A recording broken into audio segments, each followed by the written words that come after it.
Bien, el día de hoy vamos a empezar a ver qué son los principios bioclimáticos o los principios de diseño bioclimático, que es a lo que hemos ido llevando las clases pasadas, o las clases pasadas hemos ido estudiando los fundamentos que nos van a permitir estudiar el diseño bioclimático. Esta palabra bioclimática, vamos a ver, como he dicho en las otras clases, no sé si alguien quiera decirme qué entienden o qué les suenan. No, o no sé si habrán visto esta palabra, no es tan común. No sé quién quiere decirnos qué entienden por, o qué les entenderían con esta palabra bioclimático.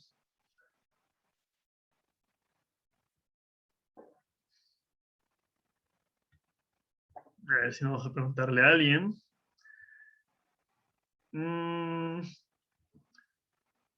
A ver, Roberto Casimiro, no sé si nos puede decir qué entiendes por algo bioclimático.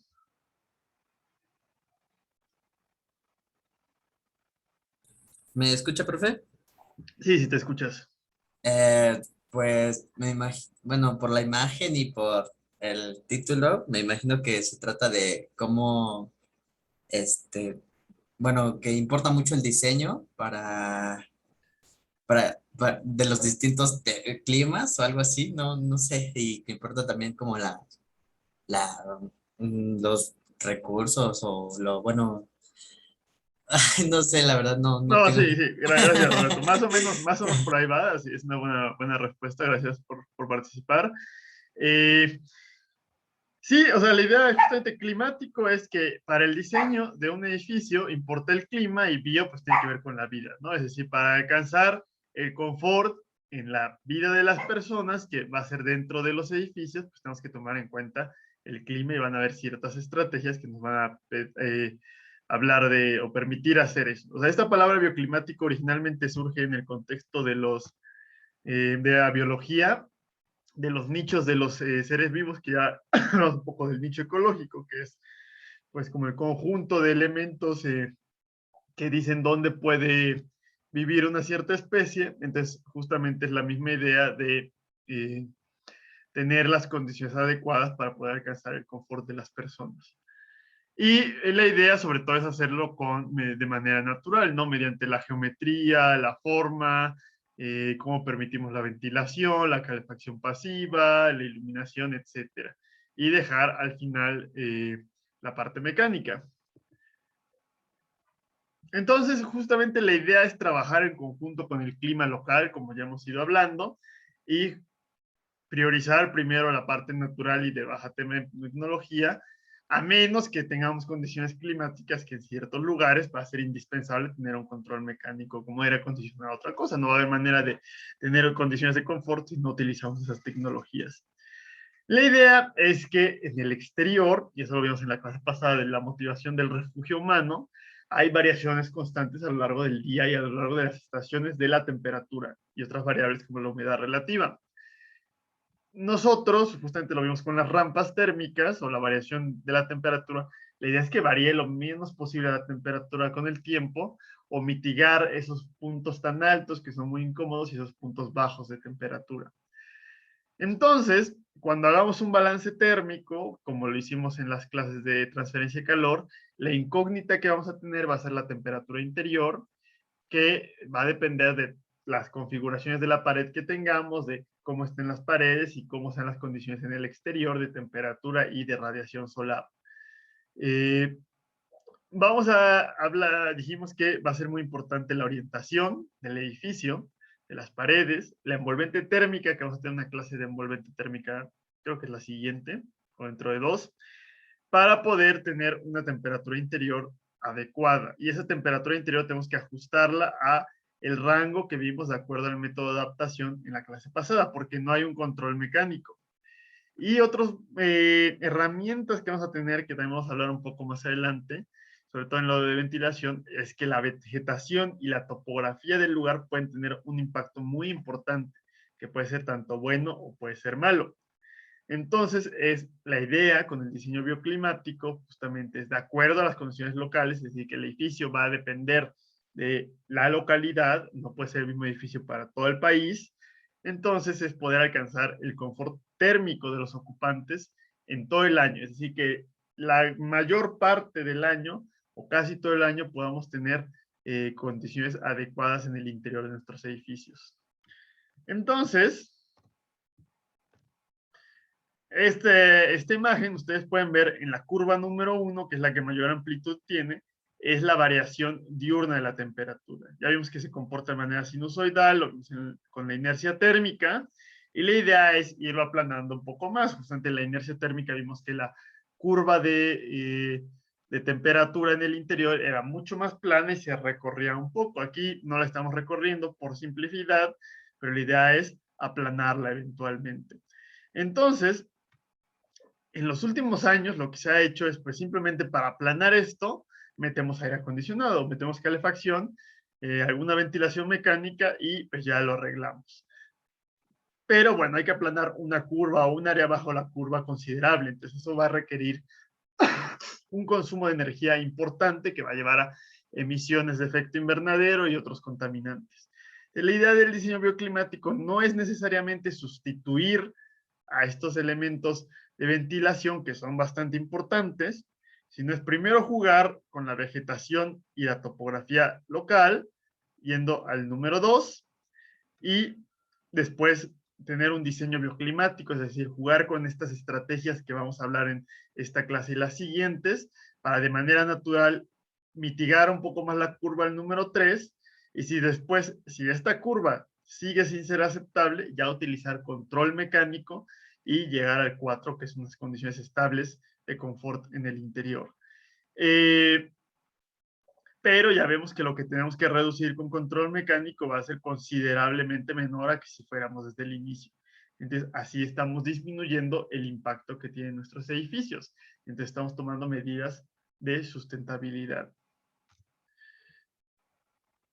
¿Cuáles van a ser estos principios de diseño bioclimático?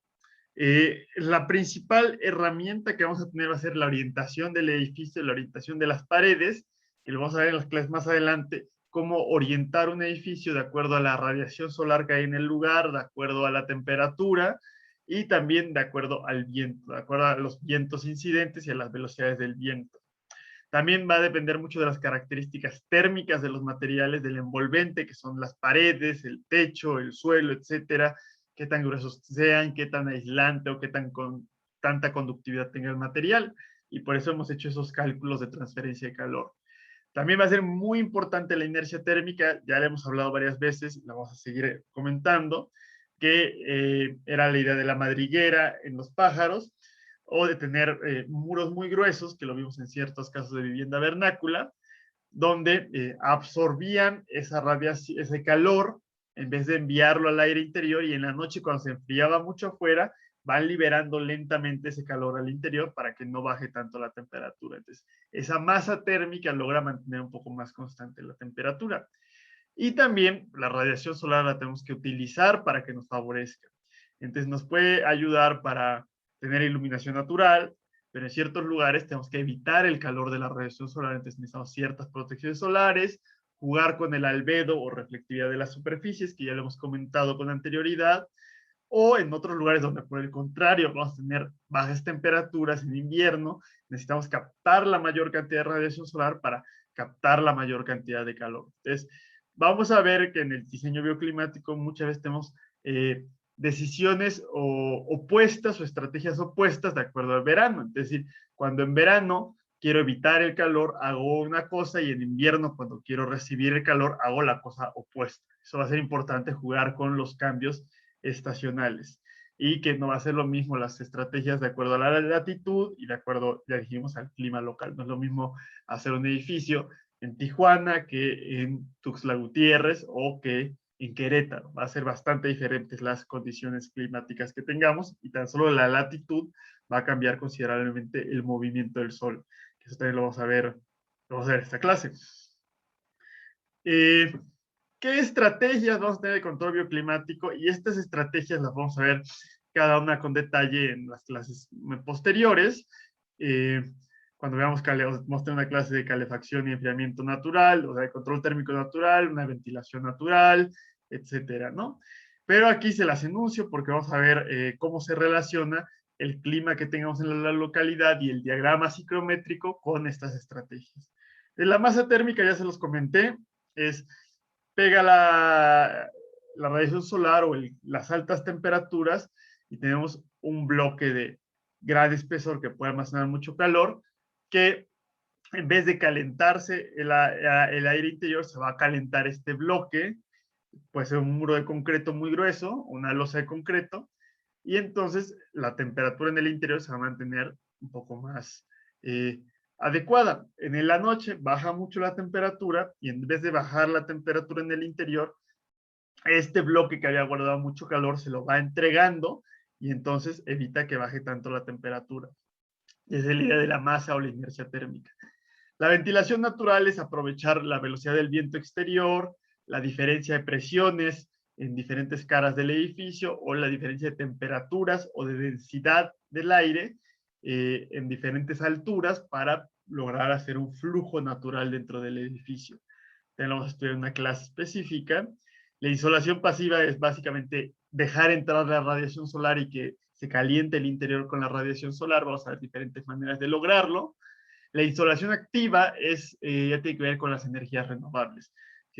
Varios de ustedes están en la clase de energías renovables, entonces esto tiene que ver sobre todo con la calefacción termosolar, que sobre todo lo utilizamos para obtener agua caliente sanitaria, pero también se puede llegar a utilizar para calentar espacios, porque muchos de los sistemas de calefacción son de espacios interiores, son a través de agua caliente. Eso lo vamos a ver también un poco más adelante. La ventilación nocturna es una forma especial de la ventilación natural, que también se llama vaciado nocturno, que es decir, no tiene sentido tener ventilación natural con el exterior en el día si en el exterior hace demasiado calor, porque solamente vamos a estar metiendo aire caliente.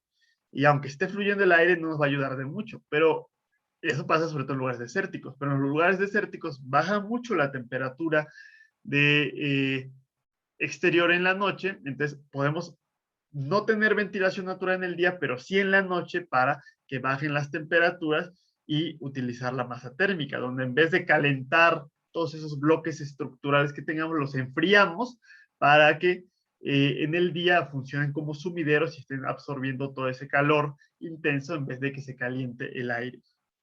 También vamos a verlo un poco más con detalle más adelante. El enfriamiento evaporativo ya se los he hablado varias veces, que tiene que ver con la sudoración, por ejemplo. Dijimos que varias de las estrategias vernáculas era pasar aire muy seco a través de una fuente, a través de vegetación, y al aumentar la humedad relativa, es decir, al evaporarse el agua de estado líquido a sólido, el calor latente, más bien el calor sensible del aire se convierte en calor latente. Y dijimos que el calor latente no cambia la temperatura. Entonces, baja la temperatura del calor sensible porque estamos almacenando más calor en calor latente. Entonces, al aumentar la humedad, suele bajar la temperatura. Y eso también lo vamos a ver con el diagrama ciclométrico. Y todas estas estrategias, que les digo que ahorita se las resumí muy brevemente, pero las vamos a ver más adelante con detalle. La idea es combinarla con la envolvente térmica, es decir, con un sistema de aislamiento adecuado, que el aislamiento muchas veces lo pensamos que es necesario en lugares fríos, pero también en los lugares calientes, si estamos refrigerando con aire acondicionado al interior, estamos perdiendo, o más bien está entrando el calor del exterior y haciendo que tengamos que utilizar más el aire acondicionado. Entonces, al tener un aislamiento adecuado en un lugar caliente, hacemos que el flujo de calor de afuera hacia adentro sea mucho menor, entonces que la carga que tenga el aire acondicionado baje considerablemente. Y ya como dijimos, si por alguna razón no podemos llegar a estas condiciones de confort, utilizando estas estrategias naturales, pues ya podemos utilizar una solución de control térmico mecánico, pero como les comenté con esta curva, en ese caso, el diseño bioclimático lo que va a hacer es aumentar la eficiencia energética, hacer que para alcanzar las mismas condiciones de confort tengamos que consumir una menor cantidad de energía. Entonces, ¿cómo vamos a decidir qué estrategias bioclimáticas tenemos que utilizar? Va a ser a través de los diagramas bioclimáticos. Entonces, vamos a tener el diagrama de confort de Olgiay, el diagrama bioclimático de Gibboni, y también vamos a hablar un poquito de cómo aplicar los datos climáticos. Entonces, este es el diagrama de confort de Olgiay. Víctor Olgiay escribió, no sé si ya se los había comentado, en uno de sus libros, más bien en su bibliografía que tienen ustedes en Google Drive, tienen el libro de Víctor Olgiay que se llama Design with Climate, que realmente es de los 60s, o sea, es un poco viejo el libro, pero él fue quien estableció todos estos principios o fundamentos del diseño bioclimático. Desde muy bueno el libro, habla de la arquitectura vernácula, de este tipo de soluciones bioclimáticas, ventilación natural, etcétera. Entonces vale mucho la pena revisarlo. Y él lo que hacía era un diagrama donde teníamos en el eje horizontal la humedad relativa y en el eje vertical la temperatura de bulbo seco. Y nos ponía la zona de confort, que dijimos que no es la misma la zona de confort de verano que la de invierno, porque nos acostumbramos estacionalmente a las diferentes temperaturas. Y si salimos de esta zona, vamos a estar fuera de la zona de confort. Entonces, para poder expandir esta zona de confort y que de acuerdo, muchos lugares van a tener temperaturas en el interior de estas cantidades, entonces vamos a tener que tomar ciertas medidas para alcanzar esa zona de confort. Y aquí es donde nos dice, si ven ustedes, dice ventilación natural, calefacción solar pasiva, masa térmica, enfriamiento evaporativo, directo e indirecto, eso lo vamos a hablar cuál es la diferencia, masa térmica, ventilación nocturna. Hay un límite donde más allá de esto no podemos trabajar de manera cómoda y se dan cuenta, conforme aumenta la humedad relativa, baja este límite de temperatura porque debido al índice de calor que dijimos que a mayor humedad se siente mayor temperatura. Entonces, si subimos de estos valores, pues tenemos un golpe de calor. También aquí es donde tenemos la línea de congelación, donde también se complica un poco la situación, y nos pone una línea de sombreamiento que dice, arriba de esta línea, o sea, con una temperatura arriba de esto, necesitas sombra, porque el calor, el sol te está afectando, y abajo de esta línea necesitas sol, y aquí te está diciendo cuánta radiación necesitas de calefacción solar pasiva para poder alcanzar las condiciones de confort. Entonces, la zona de confort que tenemos los humanos, de confort hidrotérmico, es muy pequeña, y realmente vivimos en todo el planeta que tiene condiciones climáticas muy amplias o muy diferentes, muy diversas. Entonces, ¿cómo nos hemos logrado adaptar en diferentes lugares? Pues utilizando estas estrategias para poder expandir esta zona de confort. Y eso se ha hecho desde hace mucho tiempo con la arquitectura vernácula. ¿Qué problema va a tener esto? Que no es muy versátil este diagrama, o ya lo hizo para Estados Unidos y para elevaciones o altitudes no... Sí, o sea, zonas costeras, 100 o a lo mejor 500 metros de elevación, que no hay zonas muy elevadas en Estados Unidos. Eh, entonces, no hay manera de adaptarlo a otros climas. Por eso después Baruch Gibboni hizo este diagrama bioclimático, que Baruch Gibboni fue también quien tiene varios libros y hizo muchos avances en los 70s sobre el diseño bioclimático. Este sí no lo tiene en la bibliografía porque no he encontrado, la verdad no he podido yo encontrar los libros, o sea, ya no los imprime, supongo, no los he encontrado ni en venta, ni ni en PDF en internet, ¿no? Entonces, pues sí, queda ahí es interesante. A lo mejor si alguno de ustedes puede encontrar alguno de esos libros, pues ya sea físico, en alguna librería de viejo, o si lo pueden encontrar, tienen buenas habilidades para buscar libros en PDF, pues si lo consiguen y me lo envían, pues podemos darles algunos puntos extra, ¿no? Entonces, lo que hizo Baruch Gibboni fue adaptar el mismo diagrama de Olgiay, pero lo adaptó a el diagrama ciclométrico. Entonces, como ven, vamos a estar trabajando, o sea, es importante que se familiaricen con el diagrama ciclométrico porque lo vamos a estar utilizando continuamente. Entonces, si ustedes recuerdan, el diagrama ciclométrico depende de la altitud. Entonces, no es lo mismo de acuerdo a, o sea, va a cambiar de acuerdo a la presión atmosférica y ustedes para su serie van a tener que, en el diagrama interactivo que les mandé, viene una parte aquí en la esquina superior derecha donde ustedes pueden ajustar la presión atmosférica y va a mover el diagrama ciclométrico. Y también el diagrama bioclimático de Gibboni mueve las zonas de acuerdo a la temperatura media del lugar. Entonces, ya con esas dos cosas de altitud y temperatura media, podemos moverlo a cualquier zona climática que tengamos. Y ya con eso es totalmente versátil y ya lo podemos utilizar para muchos lugares diferentes. Entonces, es lo mismo, podemos graficar en una zona de humedad absoluta y temperatura de bulbo seco o temperatura de bulbo seco y humedad relativa, donde estamos en zona de confort, acostumbrándonos o de acuerdo a la gente que está acostumbrada en ciertas localidades, se puede extender un poco la zona de confort o estacionalmente. Y cuando salimos de aquí, para que la zona de confort se pueda ampliar, hay que utilizar estas diferentes estrategias que vamos a ir estudiando poco a poco. Aquí nos habla de cómo estos movimientos en el diagrama ciclométrico también los vamos a ver más adelante cuando veamos la ventilación mecánica, pero ya les había comentado yo la clase pasada que nos dice un movimiento horizontal es un movimiento con calor sensible que cambia la temperatura y un movimiento vertical es un movimiento de humidificación o de calor latente que no cambia la temperatura de bulbo seco.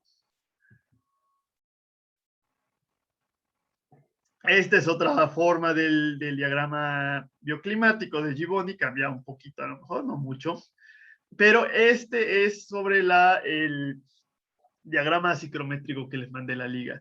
Ustedes también hay una opción donde pueden activarle el diagrama bioclimático y le dan la temperatura media y ya lo tienen ajustado a la presión atmosférica del lugar en cuestión.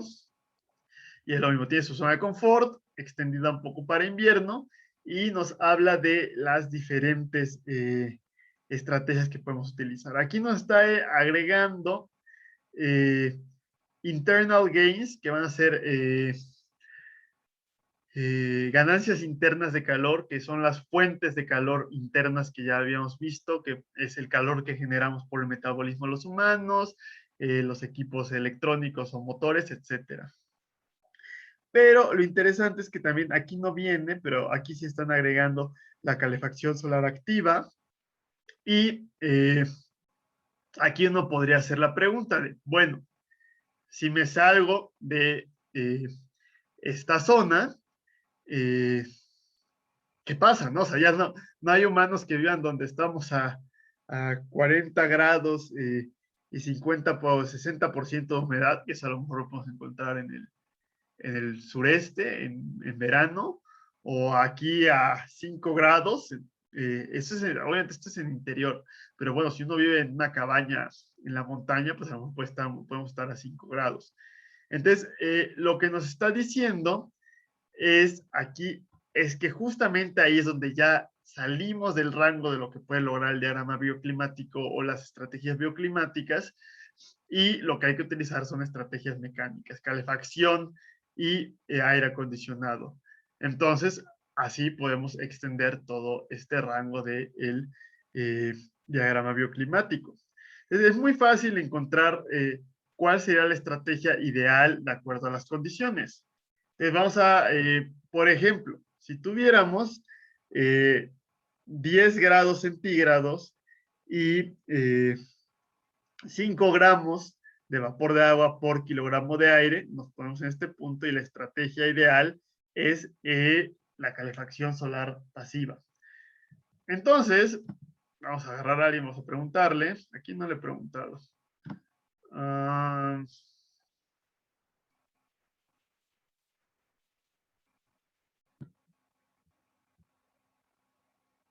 ver, Paola, no sé si nos pudieras decir si estamos a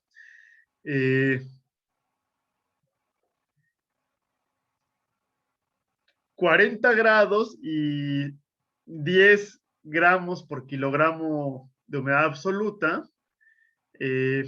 ¿cuál sería la estrategia bioclimática ideal que podríamos utilizar?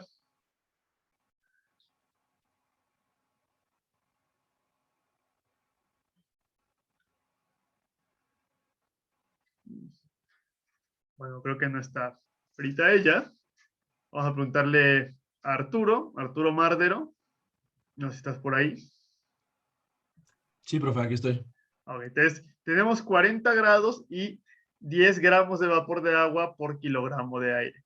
Entonces, ¿cuál sería la estrategia ideal que utilizaríamos?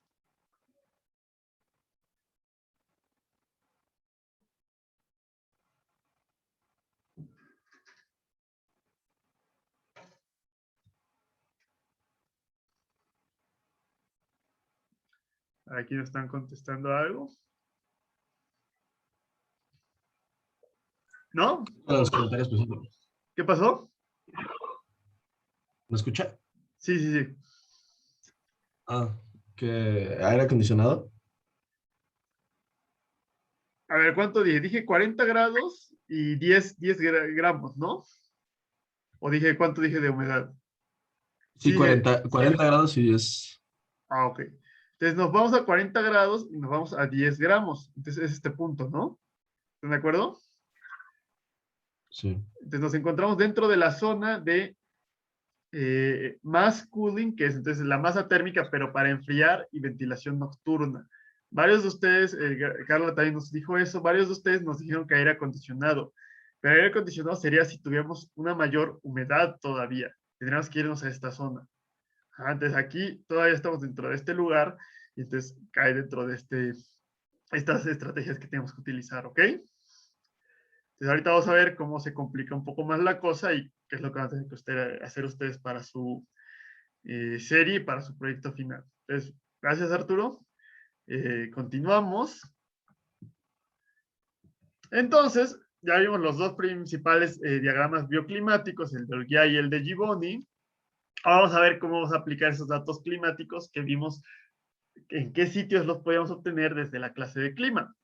Entonces, la idea es poderlos graficar dentro de los diagramas bioclimáticos para poder tomar ciertas decisiones, pero para eso hay que procesarlos un poco. Entonces, lo más importante que necesitamos saber es temperatura, humedad relativa, radiación solar y viento. Entonces, vamos a ver ahorita qué estrategias podemos utilizar. Esto pues, es un resumen, ahorita les voy a ir explicando cada uno de estos. Entonces, si yo descargo esos datos que les dije de los diferentes sitios, podría tener por hora y por mes, ahorita también les voy a decir dónde pueden sacar estos datos horarios, por hora y por mes podría tener la temperatura y la humedad relativa, ¿no? O sea, el promedio a las 12 en enero en cierto lugar podría ser de 20 grados y 65% humedad relativa, y así nos vamos por todos lados. Estos datos los generé aleatoriamente, pero igual tienen sentido cómo van funcionando, ¿no? Entonces hacemos esta tablita donde ponemos hora y mes y temperatura y humedad relativa. Entonces, podemos graficarlo, darle un código de color donde el rojo son el valor máximo, que aquí lo tenemos que son 25 grados, que se da en julio, y el azul sería el valor mínimo, que se da en 0 grados. Entonces ustedes pueden en Excel, MATLAB o el programa que utilicen, hacer un mapa de colores, una escala de colores, donde el máximo es rojo y el mínimo es azul, y ustedes ya pueden ver, de acuerdo a el mes y a la hora, cómo va variando la temperatura y más o menos en qué momento se da la temperatura máxima. A veces se va a dar, aquí se está dando a mediodía, pero a veces se puede dar más en la tarde o se puede dar más en la mañana, ¿no? Y aquí lo estoy diciendo cada 3 horas, pero ustedes para su proyecto final lo van a tener que hacer por hora, ¿no? Para que les dé información más detallada. Además, aquí yo estoy graficando la temperatura media, es decir, saqué el promedio de las temperaturas, y esta línea es la hora a la que amanece y la hora a la que se mete el sol, ¿no? Ahorita les voy a decir también dónde pueden sacar esa información. ¿Ok? Entonces esto ya nos está empezando a dar una información gráfica que nos puede dar cierta idea de cómo funcionan las temperaturas en ese lugar. Ahora, si queremos utilizar, combinar la temperatura y la humedad relativa, que es importante hacerlo de esa manera, vamos a convertir esta humedad relativa a humedad absoluta para poder meterlo al diagrama psicométrico. Creo que no les puse la ecuación para convertirlo. Ustedes podrían hacerlo manualmente leyendo cada punto en el diagrama psicométrico, pero les va a tomar mucho tiempo. Lo más fácil es, les paso acabando la clase cuál es la ecuación para hacer esta conversión. Y ya tienen pares por mes y por hora de temperatura y humedad relativa. Entonces, ustedes recordarán de sus clases de estadística cómo podemos hacer histogramas. Esencialmente lo que vamos a hacer aquí va a ser un histograma bivariado. Si recuerdan, para un histograma ustedes tenían sus datos y tenían que escoger anchos o tenían que escoger intervalos regulares a lo largo de todo el rango que tenían nuestros datos y contar cuántos valores aparecían dentro de ese rango. Aquí, como tenemos dos variables, vamos a tener que poner intervalos tanto para la temperatura, que dice aquí de 0 a 4, de 4 a 8, 8 a 12, 12 a 16, etcétera, o sea, cada 4 grados. Y también van a tener que establecer intervalos de humedad absoluta. Aquí nos está diciendo cada intervalo corresponde a 1 gramo por kilogramo. Y ya, si ustedes contaran cuántos datos hay aquí, que también lo pueden hacer a mano o lo pueden automatizar, esto está hecho en Excel, no requiere tampoco programar o cosas así, cuentan que hay 96 datos y cuentan cuántos datos aparecen en cada uno de estos intervalos. Ya que tenemos eso, dividimos la cantidad entre el número de datos y nos va a dar un porcentaje. Y la suma de todo esto nos tiene que dar 1 o 100%, ¿no? Si no nos da el 100%, nos da más o nos da menos, pues ahí algo hicimos mal, ¿no? Y ya por último vamos, al igual que lo hicimos en este otro, vamos a escoger un mapa de colores, donde le vamos a dar, aquí le di como un color ocre u oro, al valor máximo, que es como de 13%, y un color blanco al valor mínimo. Entonces, normalmente el histograma lo veíamos de perfil y eran como unos edificios que iban subiendo. Aquí sería como si fuera una ciudad con edificios o con rectangulitos tridimensionales que fueran saliendo en una cuadrícula, pero aquí lo estamos viendo desde arriba. Entonces, lo único que vemos es, entre más intenso es el color, más es el porcentaje de aparición y podemos darnos cuenta que la mayoría de los datos se encuentran en este rango. Ajá. Y que va a ser muy raro encontrar una temperatura de 0 a 4 grados con 0 a 1 gramos por kilogramo, ¿no? Y también va a ser muy raro encontrar una temperatura de 24 a 28 grados con 9 a 10 gramos por kilogramo, pero vemos que sí a veces aparece en estos intervalos, pero la gran mayoría del tiempo vamos a estar en este lugar. Y como nos interesa que tengamos las condiciones de confort la mayoría del tiempo o la mayoría del año, nos vamos a centrar donde tengamos la mayor probabilidad y a lo mejor estos puntos que se van a dar rara vez en el año, pues pueden pasar, ¿no? O sea, puede a lo mejor aquí no se va a cumplir tanto la condición de confort, a lo mejor la gente va a sentir un poco de calor, pero va a ser durante un periodo muy breve. Entonces, Olgiay nos habla de que podemos graficar esos datos, esos pares porque aquí tenemos pares de temperatura, humedad absoluta, o temperatura, humedad relativa. Entonces, hoy ya nos dice que podemos graficar esos pares en su diagrama de Olgiay, ¿no? Y él nos dice que realmente debemos graficar una curva continua de cómo va variando eso a lo largo de todo el año. Pero como pueden ver, se ve bastante complicado. La idea es que esto va subiendo ligeramente la temperatura conforme van aumentando los meses y también va cambiando la humedad relativa, ¿no? Y simplemente podemos ver en qué periodo del año estamos dentro de la zona de confort, en qué periodo del año estamos fuera y en qué periodo nos conviene utilizar cada estrategia bioclimática. Pero bueno, aquí dijimos que el diagrama de Olgiay no era el más versátil y esto se enmaraña bastante, ¿no? Entonces la otra opción es graficar estos valores en el diagrama ciclométrico, que en este diagrama interactivo ustedes van a poder cargar un archivo con esos pares de datos y que se los grafique de esta manera, que es lo que van a tener que estar realizando ustedes. Simplemente aquí estamos escogiendo, hay varias formas de hacerlo, ¿no? Pero aquí lo que estamos haciendo es tomar para cada mes el par máximo mínimo de temperatura humedad y trazar una línea recta entre estos valores. Ajá. O la otra opción es hacer un mapa de colores o de frecuencia de aparición de los pares o de los rangos, que aquí sería un ancho de intervalo de 1 gramo por kilogramo y de 1 centígrado.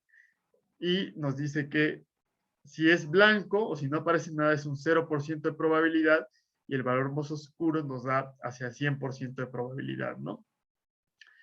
Que es realmente esto mismo, pero graficado dentro del diagrama ciclométrico. Entonces, aquí podemos ver que la mayor parte del año nos encontramos en esta región. Es decir, es un lugar que tiene unas humedades absolutas altísimas porque se encuentra sobre el 90-80% una gran parte del año, pero también van a haber ciertos periodos del año donde va a haber una temperatura más alta, pero con humedad absoluta menor, perdón, humedad relativa menor, pero humedad absoluta similar. Entonces, superponemos esto y las estrategias bioclimáticas. Bueno, obviamente este es un conjunto de datos y este es otro conjunto de datos, ¿no? De hecho, aquí todavía el ancho de intervalos es todavía más pequeño, es de medio grado, pero se ve con más detalle. Entonces, aquí, ahora sí, otra vez le voy a pedir a alguien que me diga cuál sería la estrategia bioclimática ideal que ustedes tomarían para este lugar en particular. No sé si alguien quiera participar.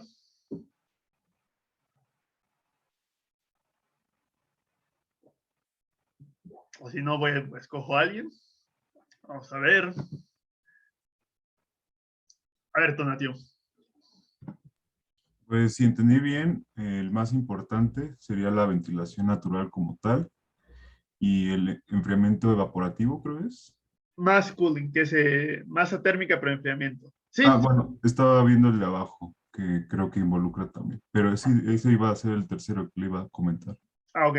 Gracias, Tonatiuh. Justamente latinaste. Sí, es que lo que comentas es importante decirlo aquí.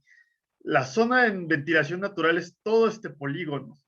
Y la zona de enfriamiento evaporativo es todo este polígono. Y la de enfriamiento de masa térmica es todo este polígono. Entonces, realmente en esta zona podemos utilizar cualquiera de esas 3 o incluso 4 si tomamos la ventilación nocturna, podemos utilizar cualquiera de esas estrategias. No es como que haya una sola estrategia que podemos utilizar alguna de esas o varias a la vez.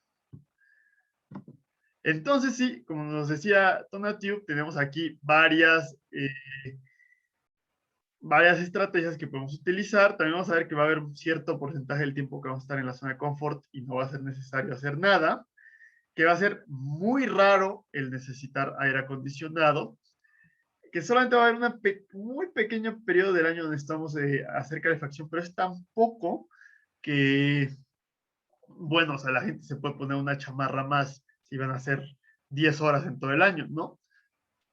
Si fuera mucho mayor el tiempo, ahí sí sería importante tomar alguna otra estrategia. Pero también podemos ver que va a haber una cierta parte que a lo mejor no es mucho tiempo, pero sí puede ser un 20% del año, donde vamos a estar abajo de la temperatura media en invierno. Donde vamos a necesitar más bien ciertas estrategias como ganancias internas o calefacción solar pasiva para poder alcanzar la zona de confort. Entonces, como ven, ustedes descargan sus datos por hora o máximos y mínimos mensuales de la localidad en la que están y los ponen dentro de intervalos para hacer un histograma bivariado, lo grafican en su diagrama de Gibboni, superponen las zonas bioclimáticas de acuerdo a la temperatura media del lugar y de acuerdo a la presión atmosférica, y ya pueden empezar a ver qué tipo de estrategias tienen que empezar o les conviene o les podrían servir.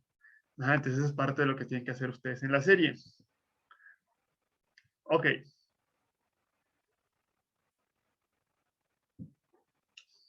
Por otro lado, vamos a tener la rosa de los vientos, que va a ser una representación de la frecuencia y velocidades de vientos. Entonces, aquí viene un poco cómo crear una rosa de los vientos. Se lo voy a mostrar yo con las imágenes y ustedes lo pueden leer esto más adelante. Esta es una rosa de los vientos.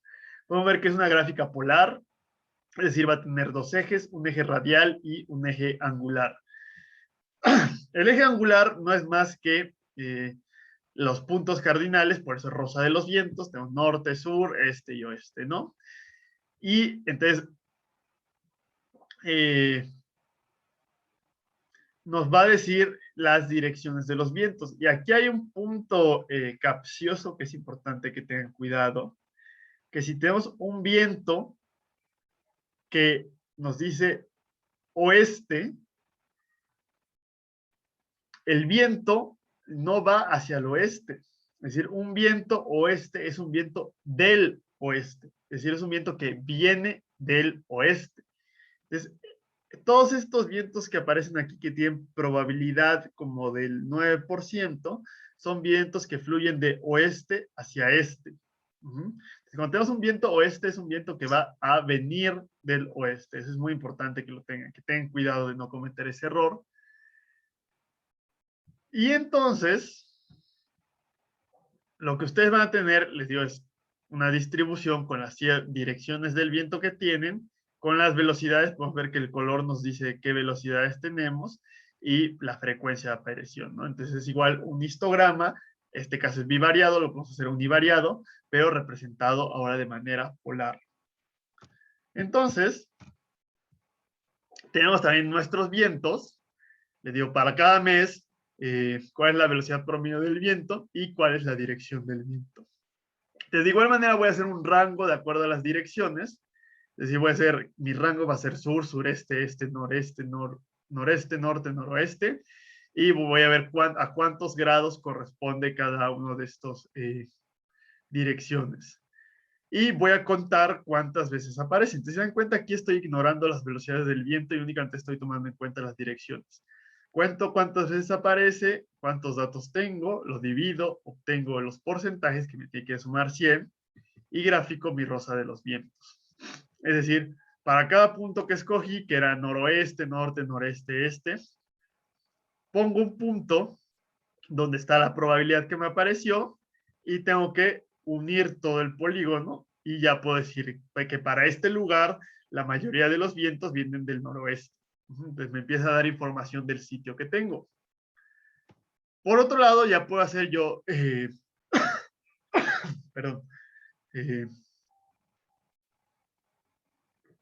puedo hacer mi histograma bivariado, donde voy a tener intervalos en dos variables.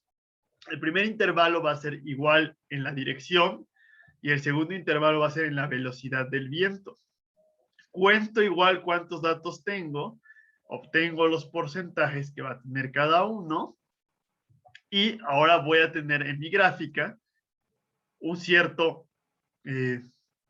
rango, o más bien voy a tener igual dónde aparecen, pero ya en vez de conectarlo así con un polígono, voy a conectarlo como con rebanadas, de acuerdo a las direcciones que puse, y ciertos colores, ¿no? Entonces, empiezo por la velocidad más baja, le pongo su probabilidad, que va a ser como 10%, y después pongo la siguiente rebanada y pongo la siguiente rebanada. Pero aquí hay una pregunta interesante. Yo les hago la pregunta. Aproximadamente, ¿cuál es la probabilidad de que aparezca un viento entre 3.3 y 6.6 metros por segundo, es decir, color naranja, que venga del noroeste? ¿Quién me quiere contestar cuál es justamente la probabilidad de tener estos vientos en este rango naranja que vienen del noroeste?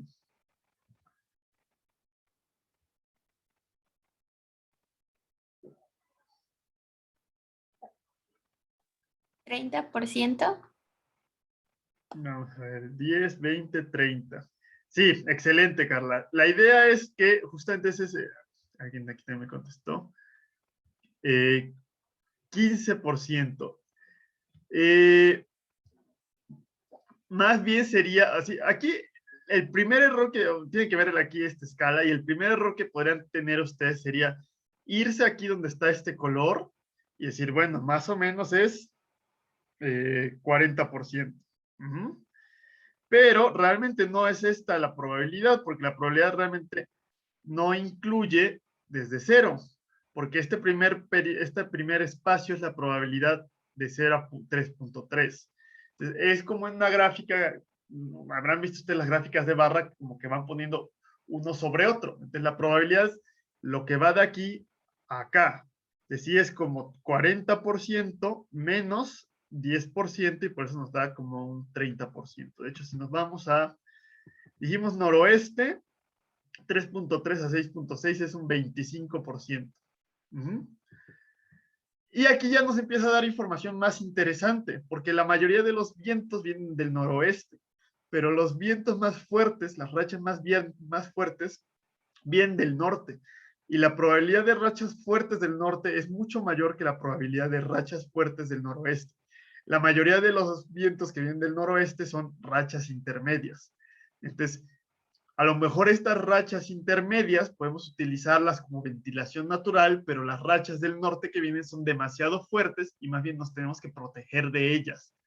Entonces, empezamos a adquirir información de las velocidades del viento que nos van a ayudar a la orientación, a la vegetación que vamos a utilizar y a cómo podemos aprovechar esa ventilación natural. Y también van a tener que hacer una de esta manera, univariada la van a tener que hacer para su serie y la bivariada la van a tener que hacer para el proyecto final. Y obviamente para su proyecto final a lo mejor pueden escoger intervalos un poco más pequeños, ¿no? A lo mejor partir este intervalo en 2 o en 3, ¿no? Ahora, no sé si tengan alguna duda de los pares de temperatura, humedad y de la rosa de los vientos. Sí, una pequeña duda. No ¿Qué sé si pasó? me estoy adelantando. Yo imagino que para un sitio donde se va a construir lo que sea, pues se hacen mediciones in situ, pero se pueden y deben combinar con alguna base de datos o algo por el estilo. Es una buena pregunta. Lo mejor para nuestro caso es más bien usar las bases de datos, porque el problema de las mediciones in situ es que durante cuánto tiempo vas a medir. Vas a estar midiendo durante todo un año y ese año fue un año típico o fue un año donde hubo vientos muy fuertes o vientos muy débiles. Entonces, por ejemplo, para hacer los parques eólicos tienen que tener mediciones de 5 o 10 años para más o menos tener cierta certeza de cómo se distribuye el viento.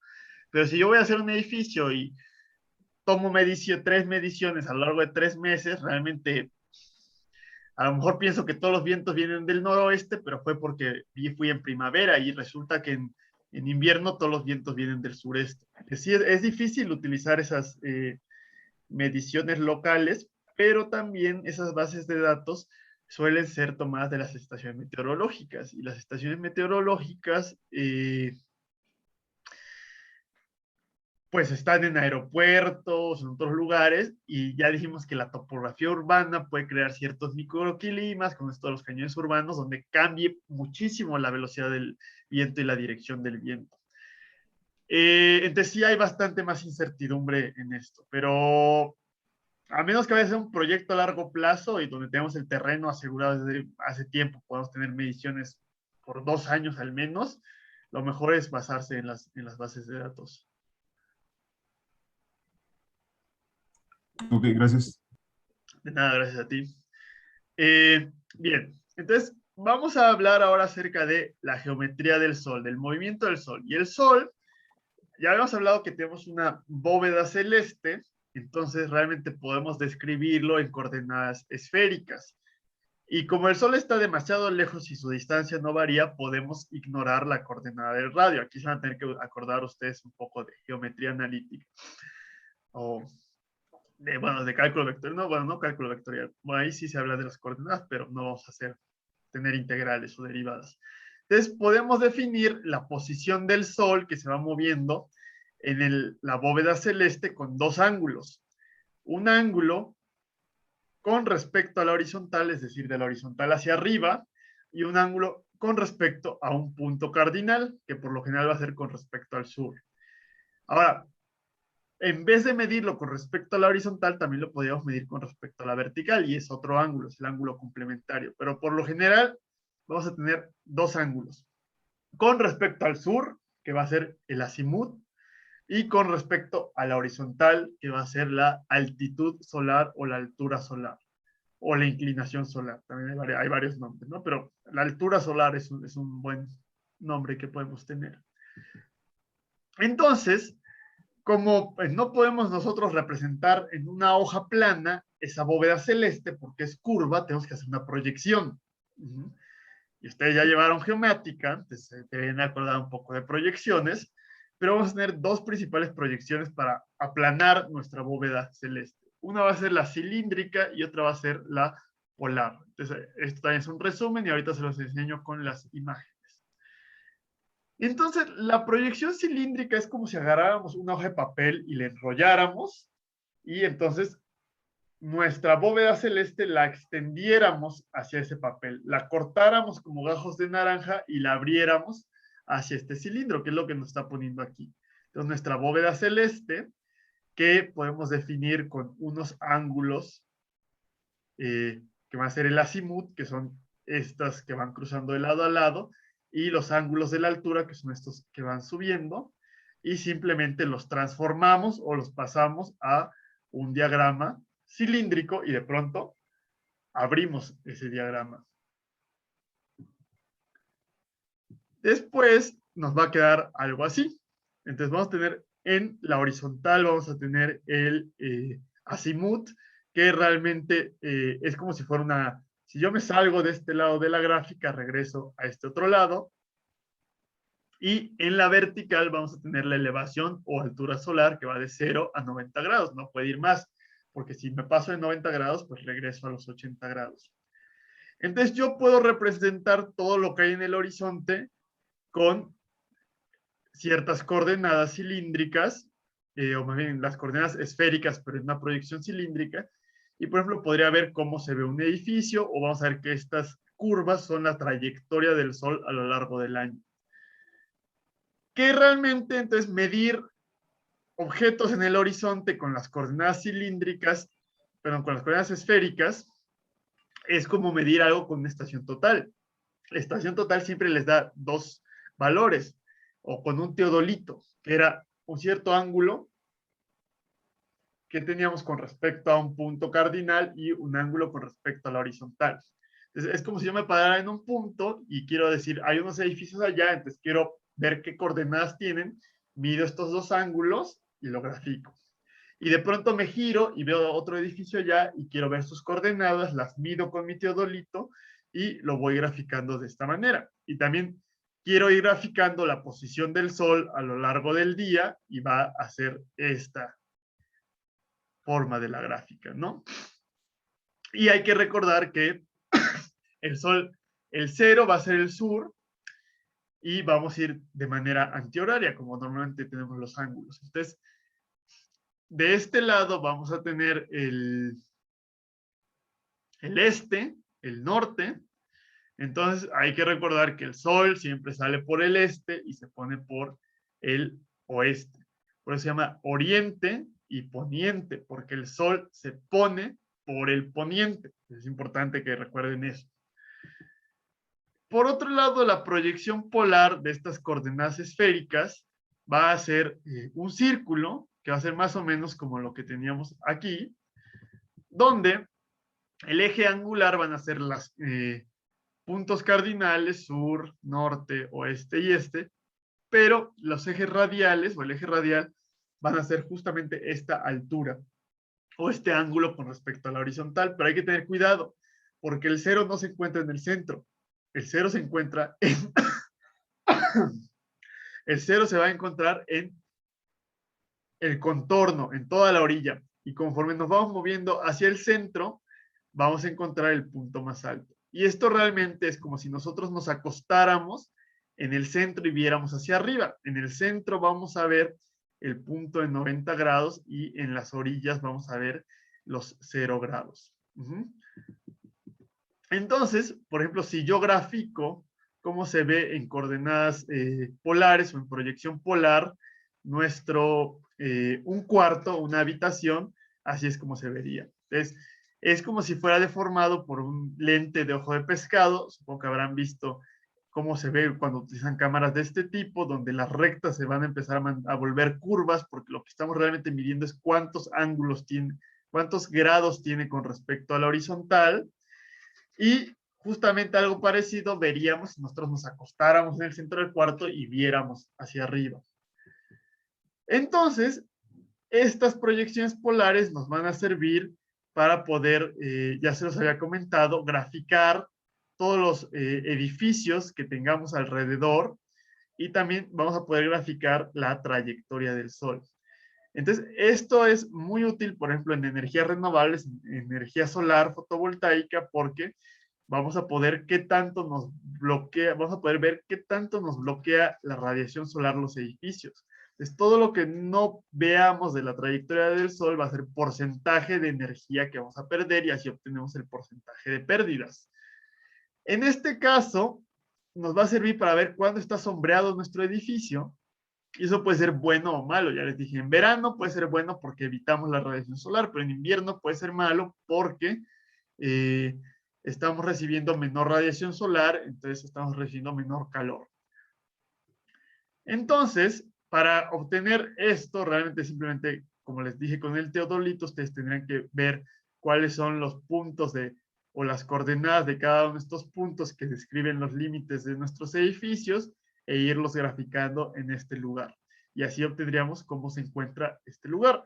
Luego lo pueden hacer ustedes con un modelo tridimensional. Hay varios complementos para meterlo dentro de BIM, dentro de cierto software de CAD, o este que es el mismo sitio web del diagrama psicométrico les permite hacer algo muy sencillo como el Google SketchUp y que les calcule cómo sería la gráfica, la proyección polar del horizonte en este punto en particular. Entonces, vamos a ver cuánto, todavía nos queda tiempo. El Sol, como la Tierra gira sobre su eje, es la rotación, en un punto local de la Tierra parecería como si el Sol hiciera un círculo alrededor de la Tierra. Por eso se pensaba originalmente que lo que se movía era el Sol y no la Tierra. Entonces podemos decir que de un día a otro, a la misma hora, el Sol va a trazar un círculo. Parte de ese círculo va a ser sobre el horizonte y parte de ese círculo va a ser bajo el horizonte. Y si sabemos que de mediodía a mediodía hay 24 horas y que de mediodía a mediodía va a regresar al mismo punto, entonces podemos dividir los 360 grados entre 24 horas y tener algo que le vamos a llamar el ángulo horario. Es decir, que cada 15 grados de movimiento del Sol en el cielo van a corresponder a una hora. Entonces podemos convertir estos ángulos a horas. Aquí lo importante de mencionar muy brevemente es que esta es la hora solar. Si ustedes construyeran un reloj solar, coincidirían las horas perfectamente, pero si ustedes se pueden ver el Sol en el cielo, van a ver que el Sol no se encuentra siempre en su punto máximo a las 12, porque la hora real de nuestros relojes no siempre coincide con la hora solar, por el cambio de horario, por los usos horarios y por otras cuestiones de la geometría del movimiento del Sol, de la Tierra alrededor del Sol, que no tiene sentido meternos ahorita. Entonces es importante decir que esta es la hora solar que no siempre coincide exactamente con la hora real de nuestros relojes. Entonces, ahora sí podemos ya ver cuál es la ecuación que va a describir el movimiento del Sol en estas coordenadas esféricas a lo largo del año. Entonces, hay que recordar la declinación solar. Si ustedes recuerdan, tenemos el plano de la órbita terrestre y tenemos el eje de la Tierra y no están a 90 grados, están a un cierto ángulo que es igual a la declinación solar. Entonces, conforme se va moviendo la Tierra alrededor del Sol, Entonces va cambiando este ángulo que va teniendo aparentemente el Sol. Por eso, en verano el Sol se encuentra mucho más alto y en invierno se encuentra más bajo, debido a esa declinación solar. Ese valor de la declinación solar va a depender del día del año. Entonces, ustedes tienen aquí esta forma de calcularlo. El ángulo horario, pues ya dijimos que es la función del tiempo. Y ahora sí podemos calcular, como ven, son unas ecuaciones medio complicadas, con muchos senos y cosenos, pero esto es porque son coordenadas esféricas. En coordenadas esféricas se empiezan a complicar las funciones trigonométricas, pero pues simplemente tenemos aquí que el ángulo de la altura solar, es decir, el ángulo con respecto a la horizontal, se calcula de esta manera. Va a depender de la latitud, de la declinación solar, es decir, del día del año, y del ángulo solar, o del ángulo horario, perdón, es decir, de la hora del día. Y el azimut solar, que es decir, el ángulo con respecto al sur, va a depender igual de la declinación solar, del ángulo horario y de la latitud. Y con esto podríamos nosotros graficar, ya sea en proyección polar o en proyección cilíndrica, justamente el movimiento del Sol. Entonces, si lo graficamos, esto es para España, si graficamos esas curvas, obtendríamos este movimiento, ¿no? Esto que sale del este, sube a un punto máximo y baja y se pone por el oeste y va cambiando.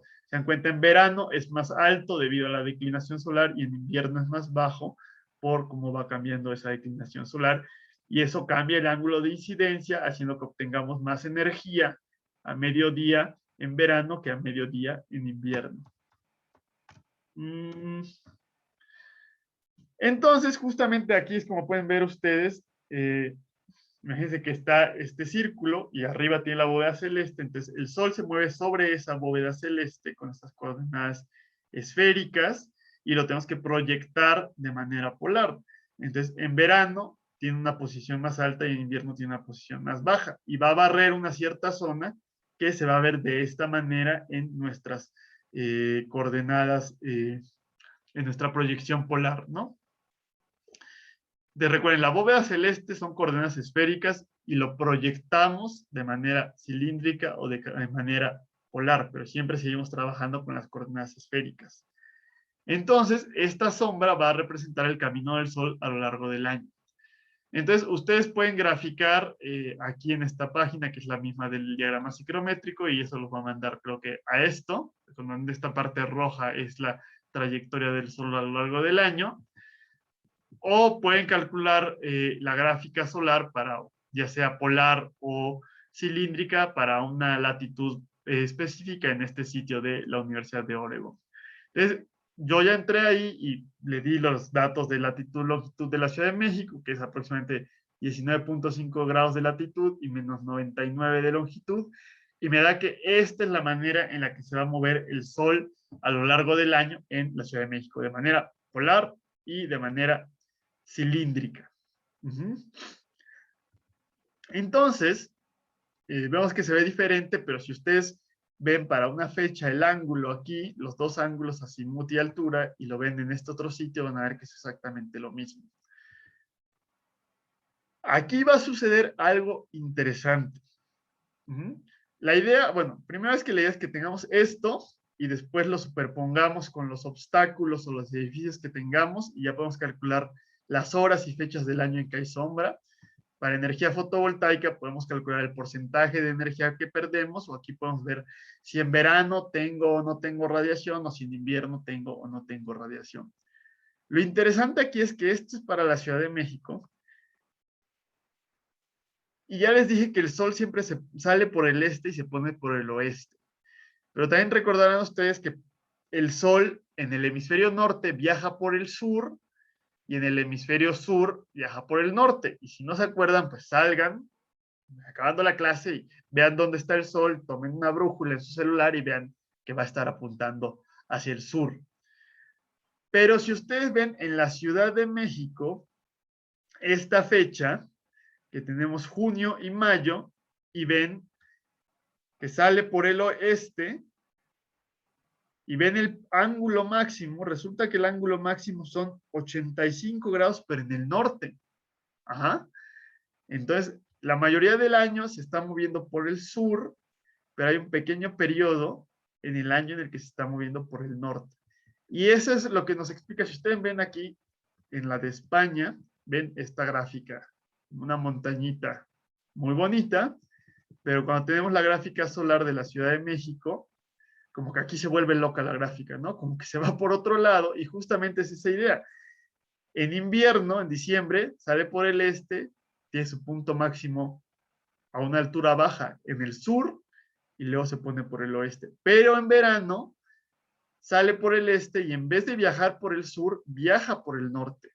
Y tiene un punto muy alto en el norte, y después regresa, y se pone por el oeste. Eso va a ser muy importante cuando veamos iluminación natural. Resulta, también, ustedes recuerdan sus clases de primaria, que existe el trópico de Cáncer y el trópico de Capricornio. Y resulta que el trópico de Cáncer tiene una latitud de 23.45 grados, que es igual a la declinación solar, o sea, es la definición de la declinación solar, y pasa por México, por una buena parte de México. Y resulta que ese trópico es muy importante porque marca el punto a partir del cual el Sol viaja exclusivamente por el sur, o a partir del cual el Sol viaja una parte del año por el norte. Es decir, arriba del trópico, el Sol siempre, todo el año, invierno y verano, va a estar yendo por el sur. Abajo, entre el trópico o entre los trópicos, va a haber una parte del año en el que vaya por el sur y otra parte del año que vaya por el norte. Entonces, si estamos en el hemisferio norte y estamos arriba de los trópicos, del trópico de Cáncer, siempre va a estar pasando por el sur el Sol. Si estamos si bajamos del trópico de Cáncer, va a haber una época del año en el que viaje por el norte. Es decir, si nos vamos a Tijuana y graficamos esto en Tijuana, vamos a ver que todo va por el sur.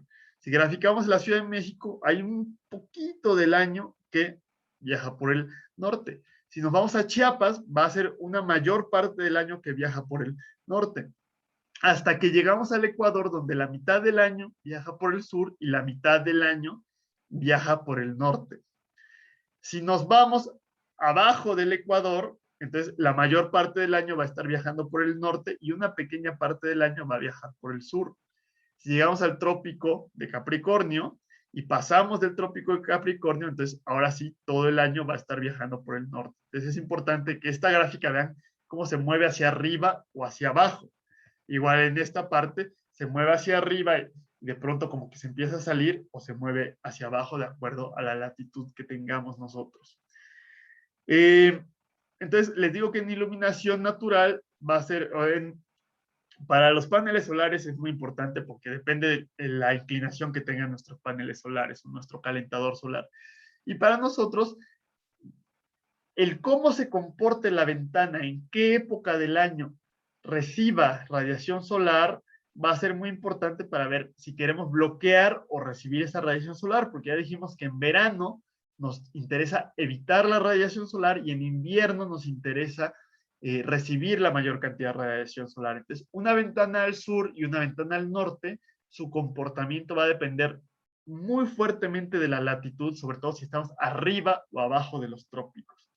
Estados Unidos está totalmente arriba de los trópicos, entonces ellos siempre suponen que el sol va por el sur, pero para nosotros a veces va a ir por el norte, entonces a veces las ventanas que dan hacia el norte van a recibir la mayor cantidad de radiación solar en verano. Entonces cambian un poco las estrategias que vamos a tener. Entonces es importante que tengan en cuenta esto. Entonces ustedes para su serie van a tener que graficar esto para una cierta localidad del país y leer varios puntos en la gráfica. Les recomiendo que grafiquen para todas las fechas. Les puede graficar una fecha en particular, pero lo más fácil es graficar todo y leerlo de manera aproximada.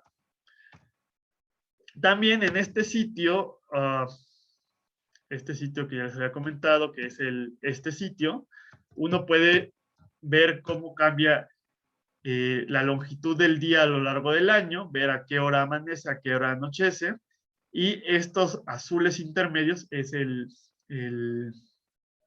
crepúsculo, ¿no? Entonces, pues puede ser interesante. Aquí en México no hay mucha variación a lo largo del año, pero si nos vamos a Canadá, en verano va a haber mucha radiación solar, muchas horas de luz, y en invierno va a haber muy pocas horas, ¿no? Entonces, va a depender de la latitud a la que nos encontremos. Entonces, ya por último, para terminar, ¿dónde podemos obtener información? Yo ya les di unos sitios en la clase de clima, pero esos sitios sobre todo traen las medias mensuales. Si queremos la información horaria, nos tenemos que meter a otros lugares. Entonces, este sitio que se llama PV Watts, que es de NREL, que es el National Renewable Energy Laboratory de Estados Unidos, va a tener esta calculadora que es para paneles solares, pero también nos permite bajar la información de su base de datos y también puede ser útil para diseño bioclimático. Entonces, tiene amplia información de Norteamérica, pero incluye a todo México, entonces está excelente. Y es de las pocas bases que tienen valores horarios promedio. Va a tener radiación directa y difusa, radiación en el plano inclinado, temperatura y viento. Creo que también pueden buscarle por ahí la humedad relativa. Ahí van a tener que verlo ustedes para su proyecto final o buscar alguna. Si no lo encuentran, me avisan y les digo en qué otra base lo pueden encontrar. Entonces, aquí está el sitio web. Entran ustedes a este sitio web y les aparece esto, ¿no? Es para paneles solares. Ustedes le dan la localidad, pueden ponerle en inglés Mexico City, Acapulco, Guadalajara, cualquier ciudad de México, o le pueden poner latitud y longitud, ¿no? Le dan Go, les va a mandar esta información, que es información de los paneles solares. Entonces, si están llevando la materia de energías renovables en edificio, pues aquí le da la información de los paneles y le va a dar cuánto generan los paneles. Si no, ignoramos todo y nada, nos vamos a tilt y azimut. Tilt es inclinación y azimut, ¿no? Entonces, le damos qué inclinación va a tener nuestra superficie. Es decir, si es una losa o un techo, son 0 grados, y si es una pared vertical, son 90 grados. Es decir, aquí nos va a poner 20 porque es la latitud a la que estamos, pero hay que modificarlo a 0 o a 90.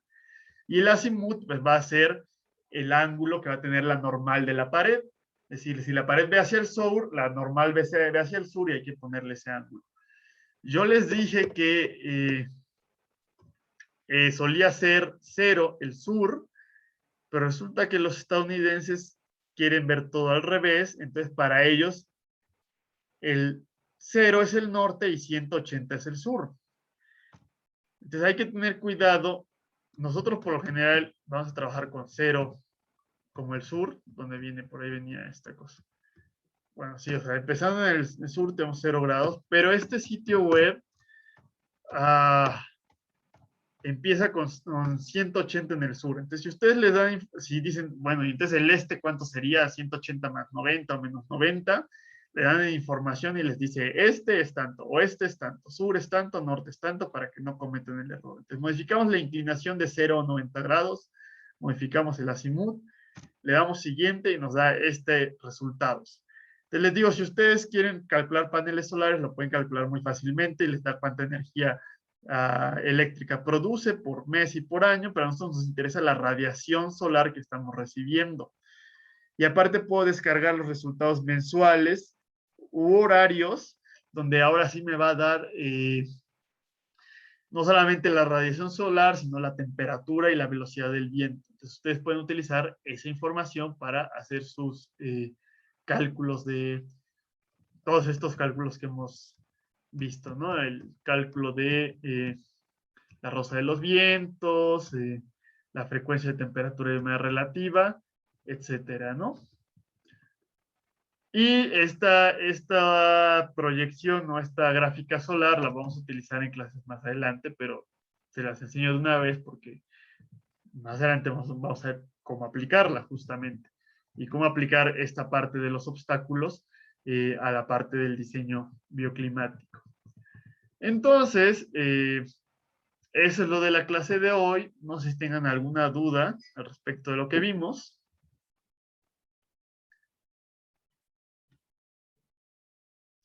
Si no, pues ya con esto prácticamente ustedes pueden resolver toda su serie número 1. Creo que nada más falta 1 o 2 ejercicios que vamos a... No, creo que ya con esto ya pueden resolver toda la serie, los 14 ejercicios. Entonces, empiecen a trabajarlo. Vamos a ver ahora los resultados del examen. El examen número 4. Les fue bien, sacaron de promedio 8. Hubo varios 10. Hubo una pregunta capciosa que se las repetí ahorita varias veces, pero la mayoría la tuvo mal. Pero vamos a ver. La primera pregunta es, la emisión térmica es de onda larga. Excelente. La radiación de onda corta es la radiación solar incidente. La térmica es la que todos los cuerpos emiten de acuerdo a su temperatura. Este no es un tipo de puente térmico espacial. Los dos tipos de puentes térmicos serán puntual y lineal. Esta no es una variable que define la inercia térmica y era el coeficiente de conducción lineal. La inercia térmica dijimos que dependía del retraso o lag y del factor de decremento. El factor de forma de un techo horizontal contra el cielo es de 1. Vimos que una pared vertical era 0.5 contra el cielo y 0.5 contra el suelo. Un tercio, que era la otra opción, eso sí no tenía nada que ver. ¿Cuántas variables son necesarias al menos para encontrar un punto en el diagrama ciclométrico? Dijimos que con 2 variables podemos ver todas las otras características del aire que tenemos. ¿Cuál es el rango de humedad ideal? 35 a 50%. Excelente. El calor latente genera... esta es la pregunta. Vamos a regresar a esta al final. Bueno, creo que ya faltan pocas. ¿Cuál es el rango de bienestar del PMB de menos 0.5 a 0.5? Varios contestaron de menos 3 a 3, pero el menos 3 era frío, muy frío, y 3 era mucho calor.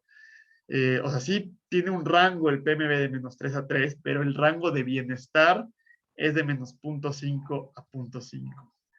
¿Qué porcentaje del metabolismo de un hombre adulto tiene un niño? Y es el 75%. El 85% que varios pusieron era el de las mujeres.